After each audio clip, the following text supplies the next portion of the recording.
tweet it out before.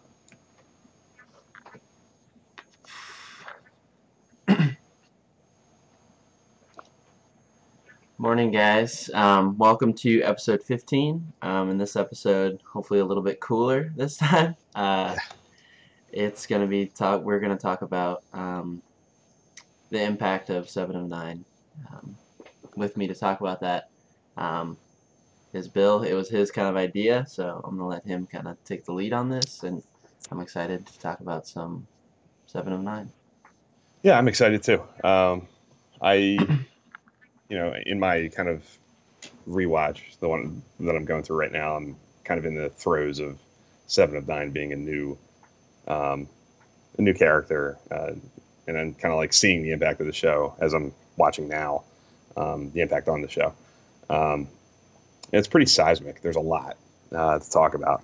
It kind of becomes, I think maybe calling it a new show is overselling it. It's not quite that extreme, but it really does kind of shake the groundwork of everything Voyager, was up to that point. It shakes everything up. And especially in comparison with, like Worf coming into Deep Space Nine, it's a very different animal. Worf comes into Deep Space Nine, in my opinion, and kind of like slides right in, and that's not really the case with 7 of 9. She comes in, and it's a big change, and it's I think an interesting conversation to talk about the good things that came from that, maybe some of the things that frustrated some people, and I just think there's a lot to talk about. There are a lot of avenues, a lot of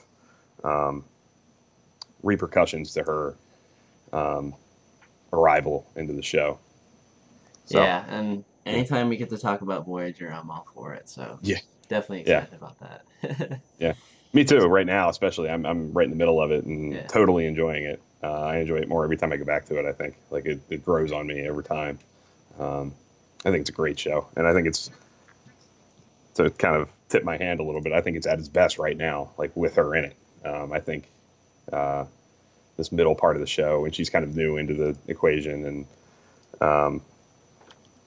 I think it's the peak of the series. So definitely looking forward to talking some Voyager this morning. So yeah, I have to ask Dan, are your environmental controls functioning? And you're going to be okay. What is it, Adam? Not dying huge. No, it is early in the morning right now. That's why we're running a little bit late, but it is nice and cool in here. So hopefully Good. I can remain cool in here. So No liquid state. yeah. But I Daniel got my this bucket morning. next to me just in case I need to. You need to revert. Yeah. Okay, good. That is good. Yeah. So before we kind of jump into it, what have you kind of watched as far as Voyager and DS9 stuff? Since the last time we did this, I think I've watched. Good question. Last night I watched a couple episodes. Unforgettable, which is the most ironically titled episode ever, because there's nothing memorable about it. Yeah. Chakotay love story. And I watched His Way, which is kind of like the pairing of Odo and Kira finally kind of happening. Oh yeah. Intro of Vic Fontaine, it's okay. It's entertaining. It's kind of cute. Last week I watched some really good stuff though. I watched In the Pale Moonlight. Oh yeah. It was like a wrap up for me, and that's incredible TV. So yeah, there's been a lot said about that. We could do an episode just on that episode, if like down the road if we wanted to, because it's so rich and so many things to talk about there. But it's definitely the classic that it's made out to be. It lives up to all the hype that's been built over the years. The Omega Directive, Ross, you're mentioning right now, I watched that last week too, and that's another one. I think that's a really underrated episode of Voyager. I think it's a really good 7 episode. Speaking of, yeah. Really cool. Neat idea. Really good dynamic between Janeway and 7 in that one. They're kind of on equal footing with what they know, and quite a few good ones. Prey, I think, was last weekend. It's another one, really good 7 of 9 episode. So, and I think it's no coincidence that this is a topic that I felt good about coming into this week because I've been seeing so much good 7 of 9 stuff, I think, in the last few weeks. What about you?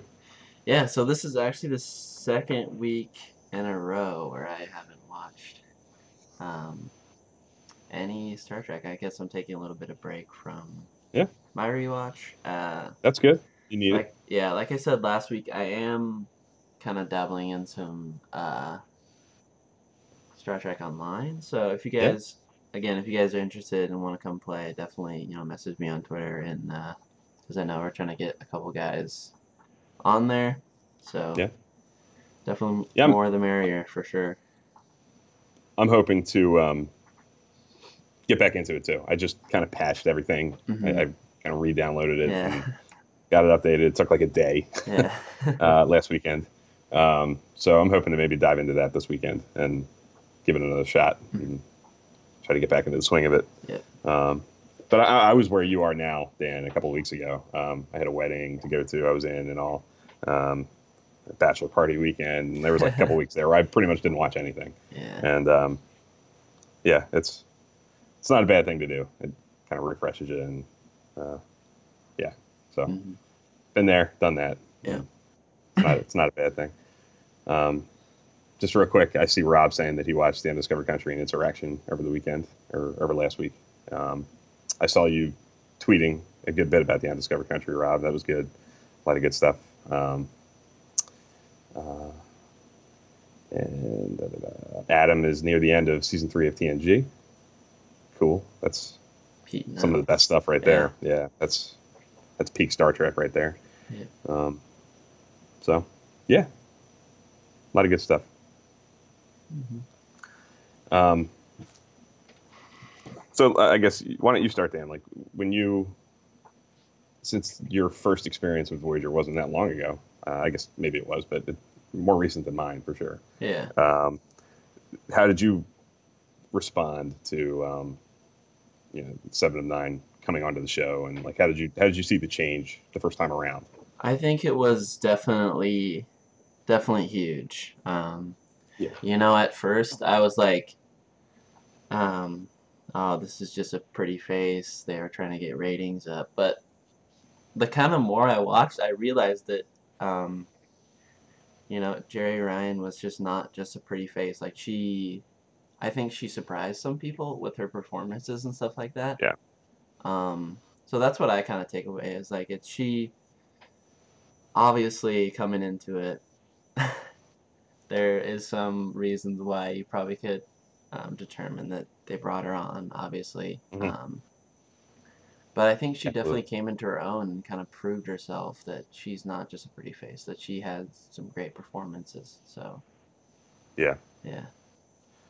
Yeah. I kind of feel the same way. I mean, I was pretty young when I Yeah. first saw it. Hmm. I was a kid. Um, but I remember it being, I remember my dad and, you kind of having a negative reaction at first because of how obvious on the surface it seemed to be like a ratings Hmm. grab. Um, but luckily, I think when it actually started to air, like the season started and people saw the kind of actress she was, the kind of Hmm. character it was, that it wasn't just it wasn't just that.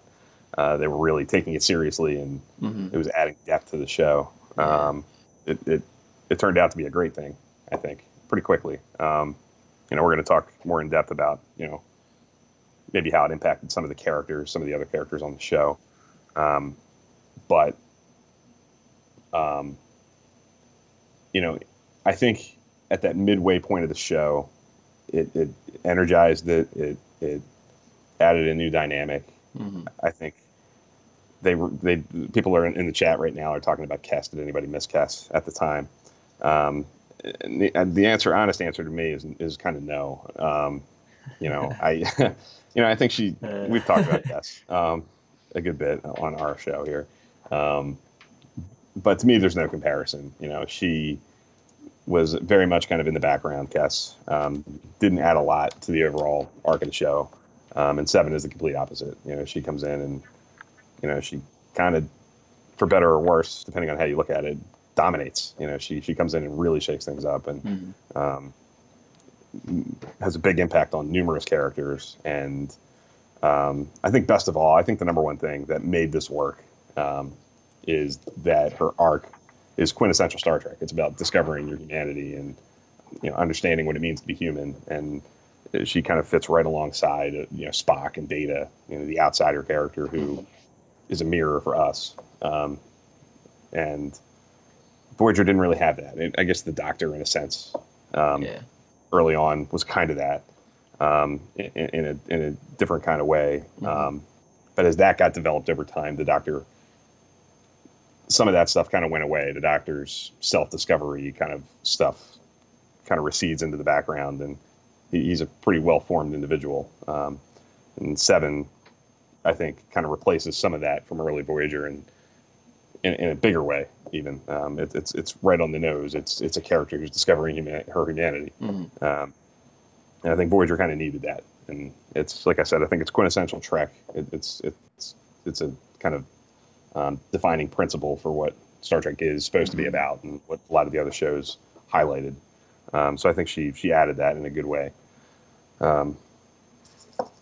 So I guess, let me ask you this: what characters do you think she impacted in the best way, and maybe are there characters that you think she hurt? I think it impacted the Doctor in a good way. I feel like he had a relationship with Cass, but I think he kind of evolved even more and kind of changed his role to being the student to kind of the teacher now. In a bad way, I think a lot of things, because a lot of characters, I should say, is that Voyager was always kind of like women in powerful roles, and and whatever comes with that territory. But I think it kind of shifted with the captain, Janeway, definitely. Chakotay, definitely he takes a kind of backseat a little bit, especially early Voyager. He was kind of main focus and had a lot of, story arc and stuff like that, and it kind of he did. tames down once Seven gets there. So I think Chakotay is the one that was impacted the most obviously. In a world where you're making episodic TV, you have 44 minutes or whatever to tell a story. You only have so many scenes to play with. And in the first 3 seasons, in a lot of episodes like TNG, the captain and the first officer have their, conversation about the conflict of the week in the ready room. And, a lot of times those scenes are pretty good in early Voyager, because Janeway and Chakotay kind of come from different places. There's a kind of a natural, it's not an outspoken conflict or anything, but these are 2 distinct characters who come from different places, who see things different ways, and you get a lot of good stuff in the early part of Voyager between those 2 characters. And those minutes that were spent on those things in the early part of Voyager kind of get dedicated to, those scenes in the ready room become scenes between Janeway and Seven, talking about the issue of the week, and talking about how it impacts Seven a lot of the time. And so I think Chakotay is kind of noticeably, like you kind of said, receded back into just the middle of the ensemble instead of somebody who's a little more prominent. And I think that kind of gets forgotten, because I think, when people think of Voyager, I think a lot of people do think of the last 4 seasons with Seven. I think that's the stuff people remember. And, I think Chakotay is much more prominent in the first 3 seasons. Like you said, he's got story arcs. Season 2 is, the one kind of arc that goes through season 2 is the stuff with Seska and the Kazon. That's all Chakotay and all that weird. Yeah, exactly. So he's very,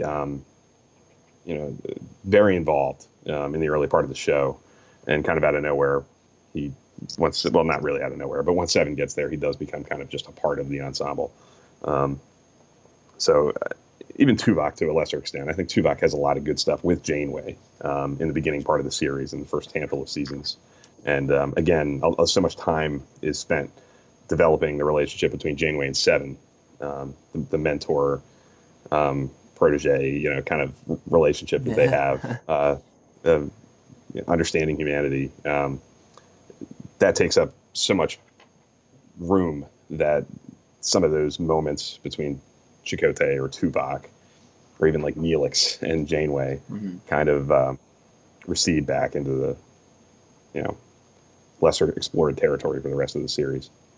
But to piggyback on what you said, I think absolutely the Doctor is a character that really benefited from Seven. I think it introduced a whole new dynamic for him. Like you said, the student becomes the teacher. Yeah. I think they really play that up, and it's really a neat story arc. I think their relationship's great, the way it evolves over time. I think it's credible. It's understandable. What ends up happening. I think it gets complicated and like I said, a relatable way. And I think it does good things for Janeway too. I think Janeway is kind of at her best in a lot of ways when she's dealing with Seven. I think her also being like a teacher, kind of like the Doctor, in a different kind of way. The Doctor's more, I don't know, teaching her the everyday stuff, how to be social, how to be a friend, how to treat people. And Janeway is talking about much bigger things about being human and, what our place in the universe is, big stuff. So yeah, I think of episodes, I don't want to get too big into episodes here, but like I said, I watched Prey last week, and the stuff between Janeway and Seven is spectacular. The conflict is great. I think Janeway is really tested by her. It's an interesting dynamic. It's different. I think it gives Voyager its own voice. It really gives it a unique and different kind of angle of play that we haven't really seen before. Like none of the other shows have that kind of relationship kind of at its heart, where the captain is really kind of pushing back against a character's instincts, like Seven. So. Yeah. Anything else stand out to you, just on a more broad level? Her impact. I think in chat they're talking about Cass and Seven. Mhm. So I don't know. I think that Rob saying there's some deep themes explored with Seven, and kind of Ross kind of replies with that Cass could have done that. I think that Cass could have done that. Like I feel like Cass is definitely a missed opportunity, and Definitely, we've kind of talked about this. She's good on paper, and but I think it goes to what they're talking about. I think just Seven kind of takes over her Cass's kind of role, and then kind of goes into I don't know. I just feel like that Seven is kind of an upgraded version, I guess. yeah. If that makes She brings any more to sense. the table. Yeah. I think she's more versatile. Yeah. She's able to impact the dynamic more than Kes was. Kes was, I don't want to revisit too much old territory here, but Yeah. I just think Kes is like you said. I think she's just a missed opportunity. I think there was possibility there. I think there's a lot of interesting stuff on paper. Like I think Ross mentioned earlier on, the character who lives only 9 years. I think there's interesting stuff to do there. I don't think they ever really go there. I think that's the fault of the writers more than it's the fault of the actress. No doubt about it. But by 3 years in, Kes, especially through a lot of the third season, I think Kes doesn't. There's not much there. She's kind of just in comparison to that. Seven comes in, is such a force of life in the show. Like I said, she kind of defines it for the last 4 seasons. Like that's such the backbone of the show. This dynamic between her and Janeway and her and the Doctor is such a big presence in everything that happens.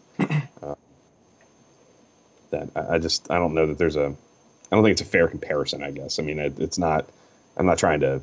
I don't want to sound like I'm slighting the actress. It's not Jennifer Lean's fault, and it's not really even Kes's fault. It's just a different dynamic. It's a different. They were going for 2 different things. Kes was designed, I think, to be a part of the ensemble and to be a person to play off of the Doctor, and she was obviously designed to be a pairing for Neelix, and to me that just doesn't work. And like we've talked about that. That's totally flat for me. And I think that they ran into walls with Kes. I think over time they found that more things didn't work than worked. And 7 was a needed, I think, bit of fresh air for the show. Yeah. Just real quick, one thing that really stands out to me when I think of 7 and 9 too is the sense of humor, the dry wit. There's a lot of humor, I think, that she brings to the show. You can find YouTube videos of just endless like one-liners and little moments that I like the dry sense of humor that is really unique to Voyager and to her. I think a lot of that works. I think it's good for the show. And another thing that really stands out to me, and this is somewhat controversial, I think. I like the development of the Borg that we get in Voyager. I think they were maybe a little overused. I get that. I understand a lot of people feel that way, and I don't disagree. But I think 7 adds a lot of texture to what the Borg are about. The striving for perfection and efficiency, and I think a lot of that comes from her.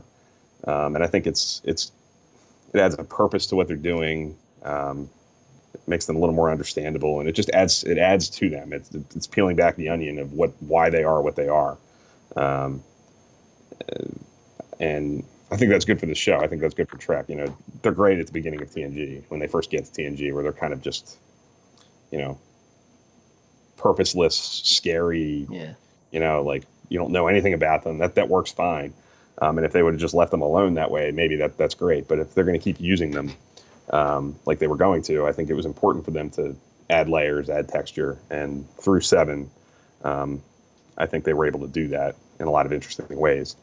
I think she takes the character takes kind of the good things of the Borg and kind of makes them not so scary, and like you said, efficiency and perfection and stuff like that. So it's almost like it almost makes me kind of believe that the Borg could change.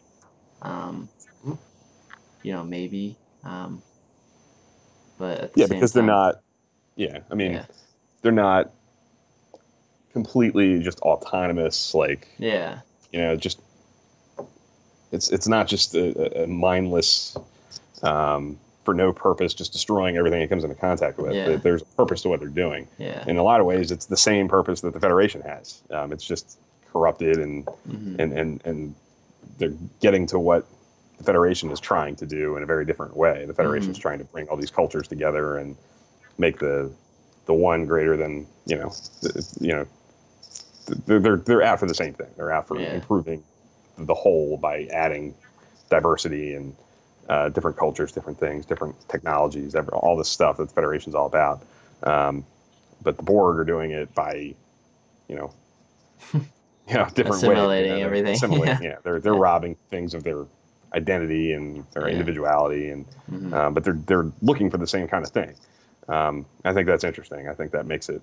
I think that's better and more sustainable as a long-term, presence in the franchise, let alone just Voyager, just over the course of Star Trek. Yeah. I think that's more sustainable than just keeping them as a mindless, autonomous thing that just pops in every once in a while and causes all kinds of, problems because they're just there. At least now we understand like what they're about, and what they're trying to accomplish. And like I said, I think without 7, I don't think that really happens. I think First Contact gets into it a little bit through the Borg Queen, but I think 7 really kind of puts a face on what they're about and what they're doing. But I totally grant the fact that maybe they're a little overused to some extent. Again, I can push back against some of that too. I don't know that they're as overused as some would lead people to believe. I think some would say that they're in like every episode and they're in and out all the time. And I don't think it's quite that extreme. But granted, maybe a little overcooked, but I think the end result of that was a lot of interesting new dimension to the Borg. Yeah, Adam makes kind of a great, just like sums it up pretty well. For the lack of a better word, it humanizes them. Yeah, it does. Yeah, yeah. It does. It makes them, I think, fit in with a lot of the other, adversaries that we get in Trek, where there's a purpose behind what they're doing. They're not just mustache twirling. I'm coming in to raise hell and cause problems. There's a purpose, and it's a lack of understanding and a lack of. And I'm not defending them at all. It's not like it's just they're just misunderstood. They're not. They're bad. What they're trying to do is not good. But there's something there. It's not just empty evil. Like there's depth.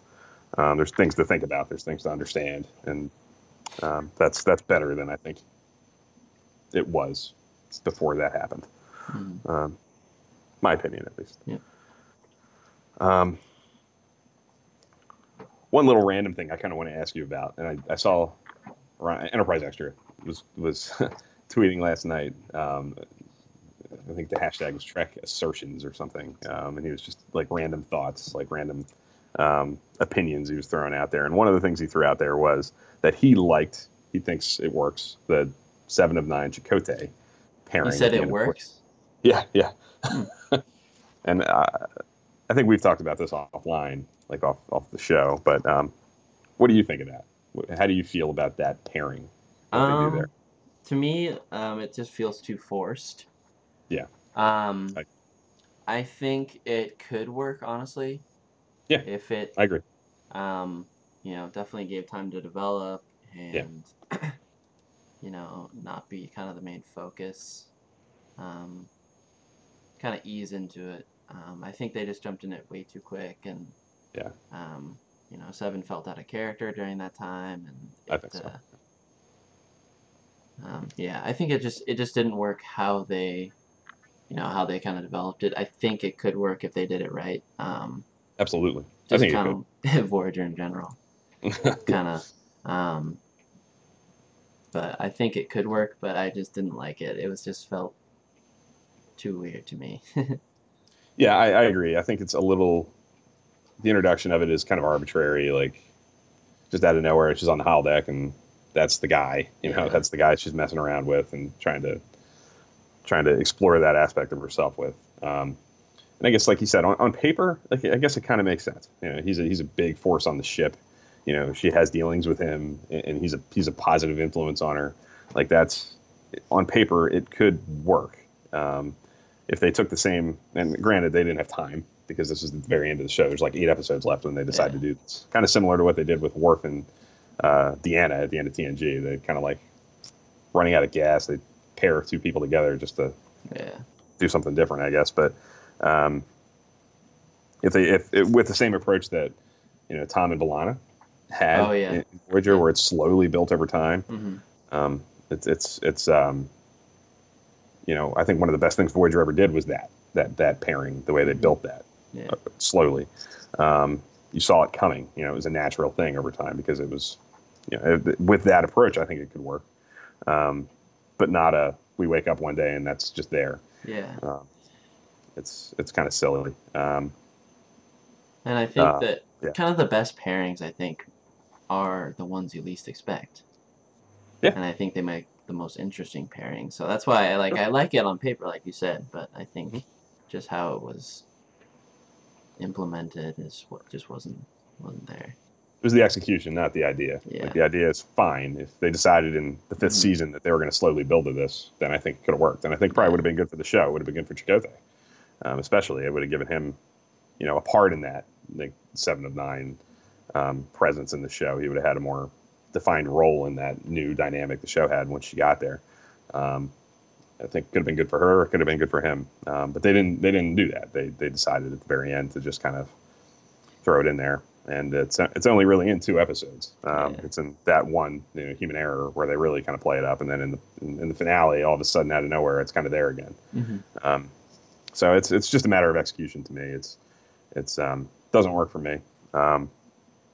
But it's a piece of, you know, another little piece of Voyager that's kind of untapped potential, I guess. Something that could have worked under different circumstances, but just wasn't really that way. Okay, so one thing that we did leading into this was each of us picked 3, right? 3 episodes that. Yep, 3 episodes.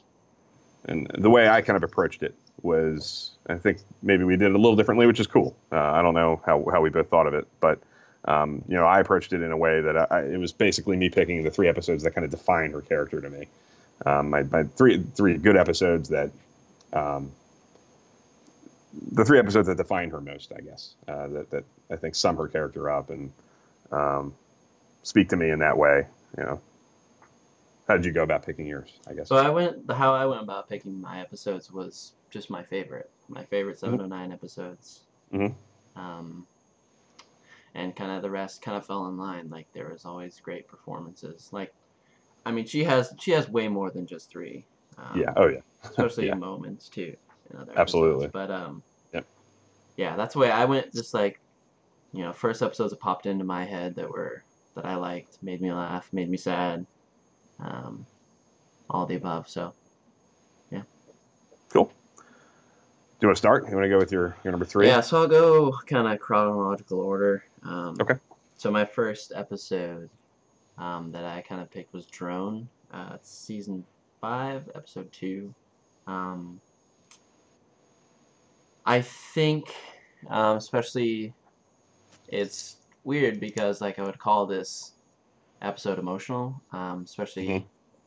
It's weird though because Seven is kind of known for not being as emotional as most characters, but I think her subtleness to it just is so powerful, and it surprised me actually. Yeah. It's when I watched, I was like, wow, I was blown away. Like this, Jeri Ryan can act. Yeah. Because the Absolutely. subtleness of the emotion is just the best, I think, in my opinion. That's why it's in my top 3. So. Yeah, it's in my top 5 too. Top three. I'll just talk about that one too quick. That everything you said, I think, because she is so unemotional. Especially at the end of Drone, the fact that she is emotional and has a big reaction to what's happening with the drone. That's what makes it work. It's like, whoa, she's an individual. She's a person. She's got feelings. We don't see them very often. They're very buried. She doesn't know how to express them. She doesn't know what they are. Like, she doesn't understand them really, but they're there. That we get a little more of it later on with Icheb, but there's a lot. I love the motherly, instincts taking over. Yeah, really. Yeah, she really plays that well. I think Jeri Ryan kills that episode. She's awesome. It's my favorite Jeri Ryan performance. If I had to pick like her best performance in the series, I think that's the one I would pick. If I wanted to show somebody like her at her best, I think Jerome is. I don't think she was ever better than she was in Jerome, and she's great a lot. She's always really good. But I think her chemistry with the guest star who plays one, I think that actor is awesome. I think he does a great job. I think I think the chemistry there works completely. I think that there's good stuff with the doctor in it and her. Like there's all kinds of interesting stuff going on. Yeah. It's an episode that totally clicks, totally works. Nothing about it falls flat for me. It's a classic. It's in my top 100. Like it's one of the best episodes of Star Trek as a whole. Yeah. I think it uses the Borg well. Like they're in it. They're a foil, but they're not. It's not the driving force of the story. Yeah. The Borg proper. A Borg cube or something that they're dealing with. They're there, and it's an issue, but they're not playing up. I don't know. I think it works. I think they're using them the right way, in new and interesting ways. It's a classic. I think it's a great episode, and I think it defines her. I think it's an episode that is quintessential. Like, this is what 7 of 9 does. This is what she brings to the show. This is how she impacts the show in a good way. Episodes like this we get because she's there. So yeah, I think that's an easy one for me. So, what's your next one? Since we kind of. So you talked about humor. So my Mhm. next episode is "Someone to Watch Over Me" from season 5, episode 21. Um, I think it doesn't. I don't know. I think she has like those awkward cringe-worthy moments down, and I think that Yeah. that happens a lot. And as you guys all know, that I'm like a sappy romantic, so I love anything romantic and track. So I had to put "Someone to Watch Over Me." Yeah, that's an easy one. It's not Yeah, on my list. It's and in I my think you honorable knew mention. that was coming for sure. I knew it was coming. I knew that one was very prominently going to be on your list. And it's a great choice. It's a great episode. It's another one. It's in my top 100. I think it's as equally a Doctor episode as it is a Seven Yeah, episode. it's equal. But it's great for both those characters. I Yeah, it's got a real charm to it. It's funny. Hmm. It's poignant. Like the end is a killer. It's a sucker, not a sucker punch. It's a power punch. Like it hits you. It's really an emotional episode. Hmm. So everything about it works. She's awesome in it. It's a great choice. It'd be like my number 4. And if I didn't know you were picking it, it might be in my 3. Yeah. Trying to change it up a little bit, Yeah. but it's a great choice. And if you haven't, anybody out there hasn't watched Someone to Watch Over Me, if you're not like a completist, you haven't seen all of Voyager, if that's on your list of things you haven't seen yet, that's one to watch. Hmm. It's great. The next one I'll talk about, I guess, is The Gift, which is Oh, actually yep. her kind of first episode. She's in Scorpion Part 2, but she's a drone. Yeah. There's not a whole lot there. She's kind of just an adversary at that point. Yeah. There's good stuff in it, but you don't really know anything about her Hmm. from that episode. The drone, the Gift is where you really start to learn, who this person is. There's a lot of great stuff in that. I think her scenes in the brig with Janeway are great. Really like Hmm. powerful emotional stuff. Her look is awesome, like the half Borgified. She's like they're kind of taking her apart, and Yeah. she's a mess. Like I think again, for me, like Jeri Ryan's best performances are Drone and this. I think she's amazing in The Gift. Hmm. The just total confusion and like she's totally a lost. She's not even a person in The Gift. Like she doesn't know what she is. She's referring to herself as we, kind of like Yeah. Hugh Yeah. Hugh and Iborg. A Hmm. lot of similar stuff there, but I think The Gift almost tackles it even better. Hmm. Um, they kind of reveal where she came from. They find her and find where she came from and put that on her and show her and those scenes I think are just incredible. Hmm. And really, like I said, the driving force of these episodes that I'm picking are like defining her. Like if you showed these episodes to somebody, these are the episodes that are going to tell you what this character's all about, who she Hmm. is. Yeah, I think it's a good episode too. It's like the intro for 7 and the goodbye for Kess, and I think both kind of work. Um, the Kess stuff is maybe a little rushed, but that last scene with Janeway with her is one of Kess's best moments, I guess. Something that actually works with her. Yeah. Somebody I think Ross maybe mentioned that earlier in chat that's a good scene, and it is. Hmm. So, The Gift is definitely one for me that I think of. I think it's kind of underrated because it's not a 7 episode in the way that a lot of these other ones are. Not like Drone and like Someone to Watch Over Me 7, the way you think of 7. Hmm. You know, but it's essential to understanding her and where she's coming from.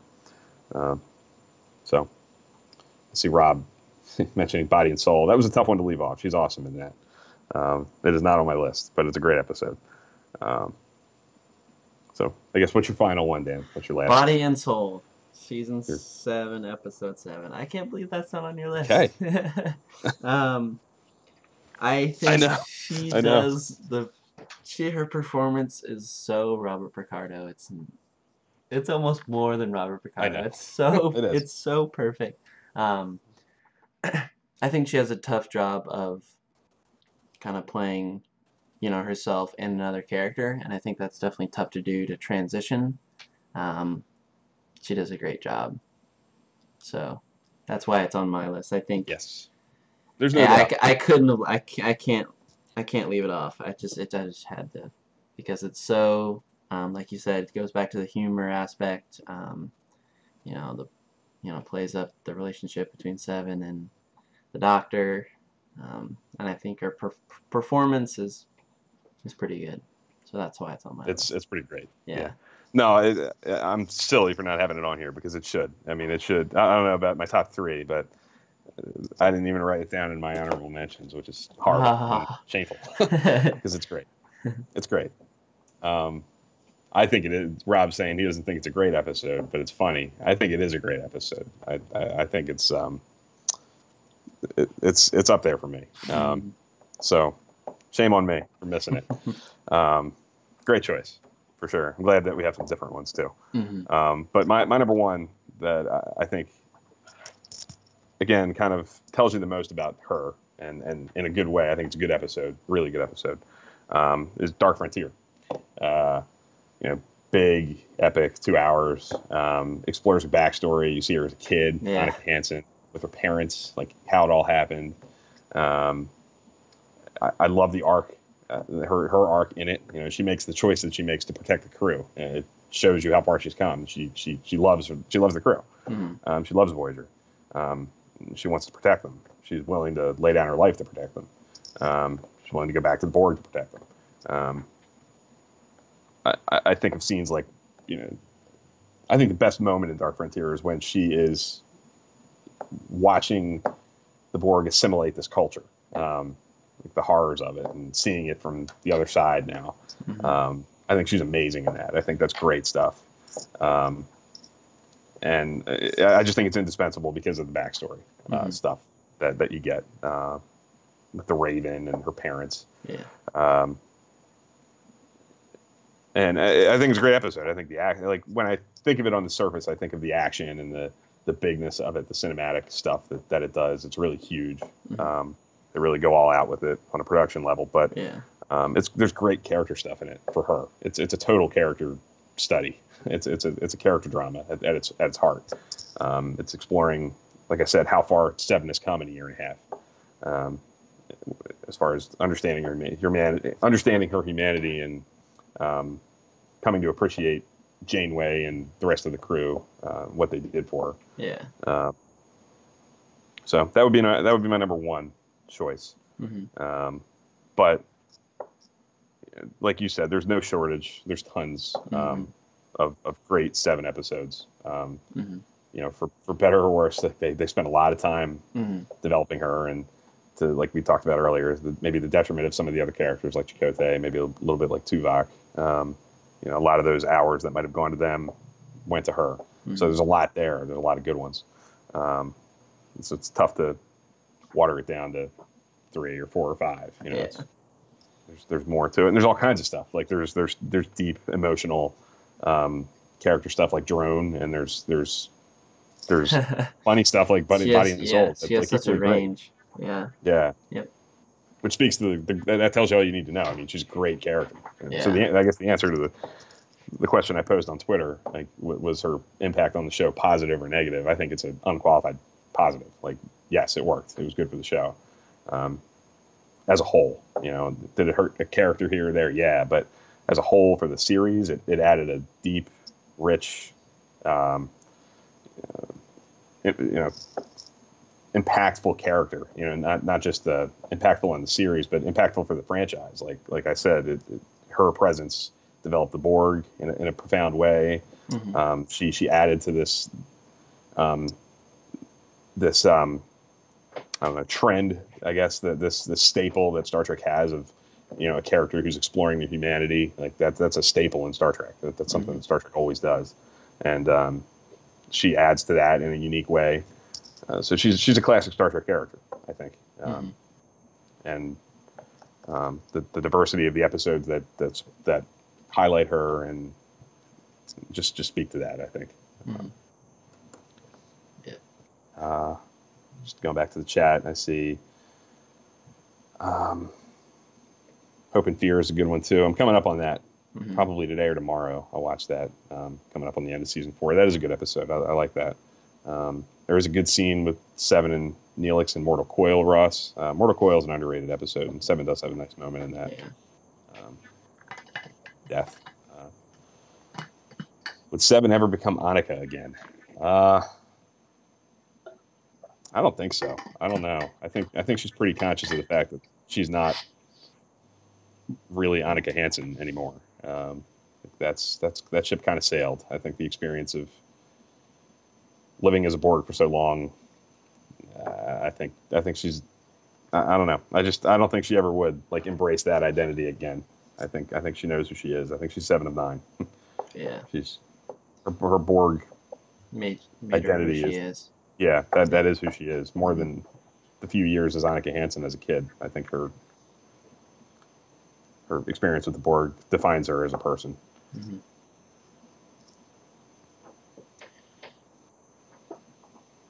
Rob, yeah, that's a good scene. Great scene.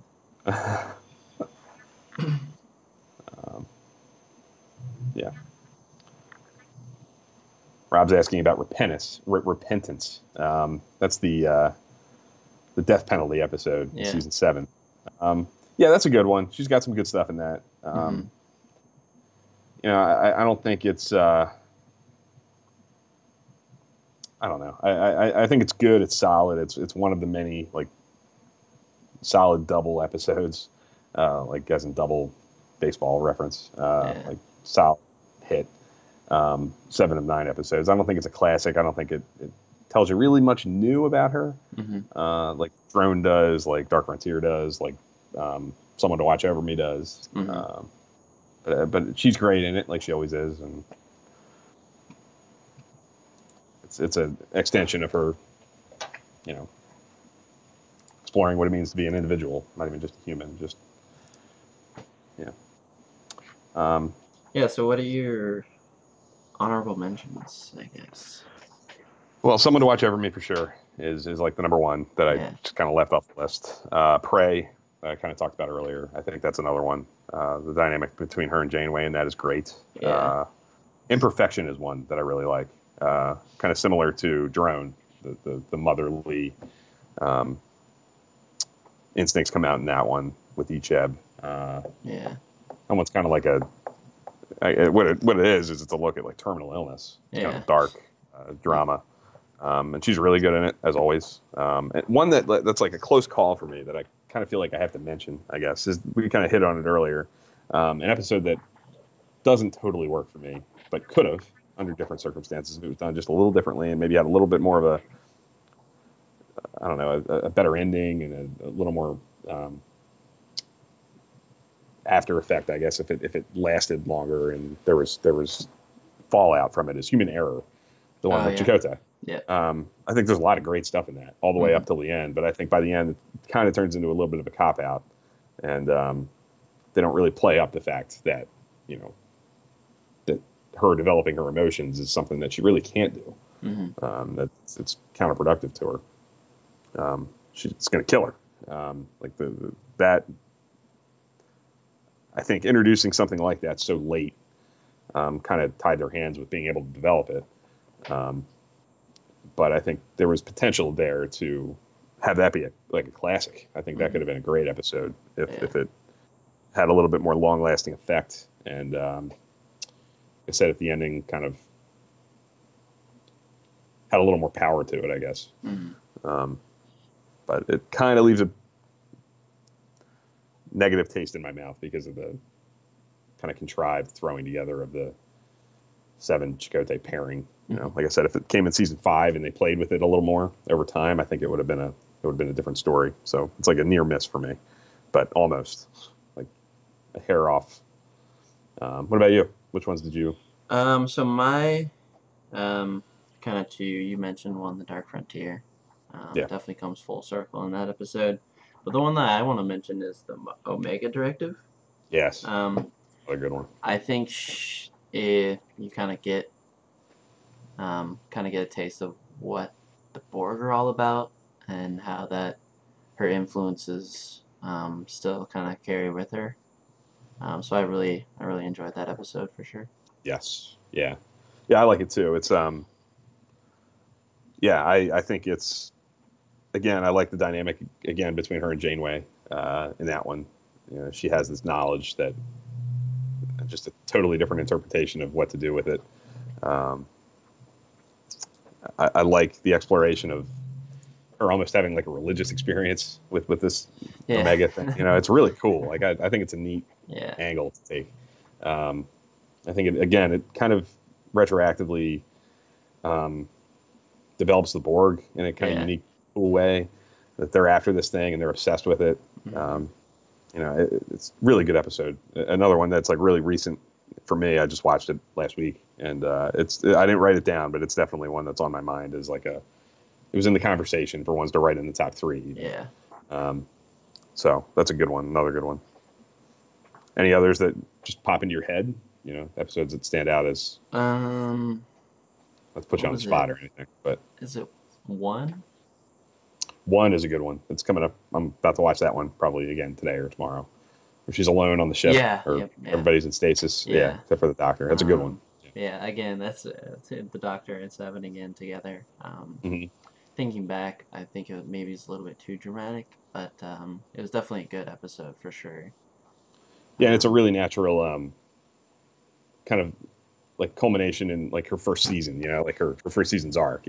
Coming to terms with being alone in a sense. Like she's not one of a collective anymore. She's in her own person now. It's like now she's really alone.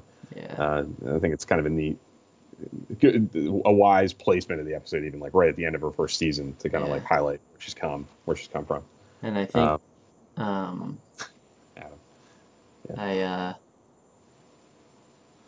I don't know. It's like it's like they trust her, kind of for the not, I don't know for the first time, but it's like the parents going out of town. Like you get first time you get to stay home with your parents, home alone, and so definitely a good point. That's exactly what it is. Yeah. Never thought of it that way, but that's exactly what it is. Yeah. So that's a good one. That's a nice one to kind of pick out. Rob, Day of Honor. Great episode. Great episode. I don't really think of it as a 7 episode. It's got some neat 7 stuff in it as like an early, like it's one of her first episodes. But yeah, I guess that again goes to show how good of a character she is, even in an episode that doesn't really focus on her. Her moments are usually impactful. Like she doesn't have to be the focus of the episode to have a big impact on it. Yeah. So yeah. Like I said, we kind of hit on a couple times. There's no shortage of choices. Voyager's full of good 7 episodes. Those last 4 seasons are, full of them. There's tons to choose from. You get a lot of them. Her character's really well developed because of how many episodes there are that focus on her.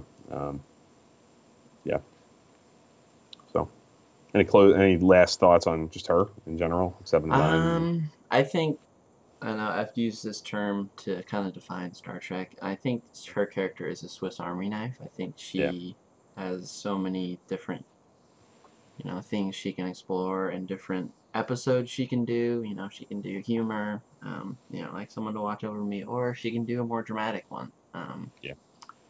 So that's why I kind of like, that's kind of a mark of a good character, I think, is that Absolutely. it has or just a character has the ability to do any type of episode like that. Yeah.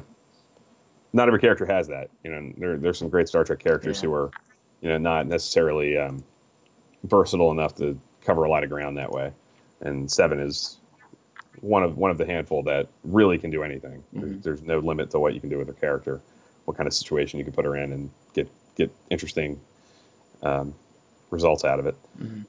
She's just as good in, the really deep drama like Drone or Imperfection or The Gift as she is with something like Someone to Watch Over Me or Body and Soul. So she's definitely like a Swiss Army knife. You can put her in any situation. She's good in action stuff. She's good in not an episode I like that much, but I saw somebody mention Sukatsu. Like that's kind of a run of the mill, like kind of silly episode to me, but she's perfectly credible as like an action. She can hold her own. So yeah, she's diverse and Swiss Army knife, like you said. I think it's a good way to put it. Mm-hmm. Just do we want to talk about next week? Yeah, Talk what are about we what we're doing gonna do. next week? Next week, we're going to go at a little bit of an unconventional time. We're not going to do it over the weekend. For those who are following, the Discovery news and developments, next weekend is San Diego Comic-Con, and on Saturday there are a series of panels that are Star Trek related, but the big one is the Discovery panel. So we're expecting some stuff to come from that. I don't know if it's going to be like a trailer or anything like that, but that would be great. Could be, but pretty likely we'll get some kind of news, some kind of development. So Monday night. So apologies to. I understand that's challenging for the folks over the pond, on the other side of the pond. But Monday night we're gonna have our first special guest on to talk about whatever comes from Comic-Con and just Discovery in general too. Our thoughts on Discovery. Yeah, we haven't tackled some of the Discovery news in the past couple of weeks. There's been some little stuff that's come out since the last time we did a show on it and really tackled Discovery as a whole. So we're going to talk about all the stuff that's come out in the last few weeks, talk about what we're thinking about it a few weeks out. I think it's 10 weeks away, premiere. And obviously anything new that comes out of Comic-Con. So look forward to that. So again, it's Monday the 24th. Yes, Monday the 24th. We won't be here over the weekend. Yeah. We'll be on Twitter and stuff like that, hopefully. Yeah, of course. Yeah, absolutely. And you never know. Maybe I don't know. Maybe not. I don't know. We'll leave that vague. I think I was going to say maybe some STO, but I think one of us is tied up that weekend. Yeah, I'll be out of town that weekend. So. Yeah. So we'll be social media exclusive for that weekend. But come Monday night, we'll have some live content, Discovery focused, talking about, like I said, whatever comes from that Comic-Con panel. Hopefully all kinds of good stuff comes from it. Keep your fingers crossed for a trailer or a clip or something like that to really sink our teeth into. But whatever comes, we'll talk about it. Yep. Okay? Yeah. Cool. Yes. So anybody closing thoughts? Anything they want to throw in before we head off? And anything? I'm reading back into the chat, seeing if we missed anything. Yeah. Ross saying he confuses drone with one for obvious reasons. Yes, that's common. Mm-hmm. Yeah. And they're like 3 episodes apart from each other too. Yeah. They're like right back to back on this. Collective, that's the one where they get all the bored kids, I guess. Yeah. It's an interesting one. What else? What would have been different if 7 had been around from the beginning of Voyager? I don't know, man. That's a big what if. That's a big what if. Yeah. It would have been a different show from the beginning, that's for sure. Just because she's such a unique voice that wasn't there in the first 3 seasons. It really does kind of feel like a different show to me when I watched the first 3 seasons.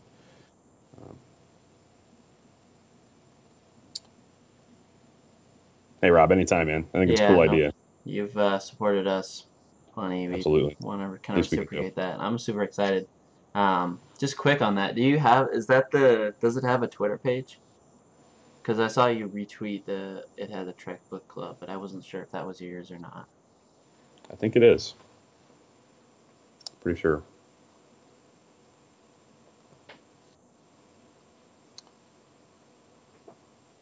Yeah, I'm sure he's typing right now, but I'm almost positive that that's that's his official handle. Yeah. So super excited for the Trek Book Club for sure. Yeah, should be fun.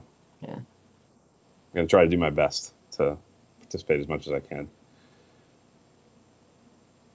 I think I might even have that book. I'm gonna try to find it. Yeah, I think I need to order it because I only have a few. Yeah. Yep. At Trek Book Club is the official. So everybody follow it.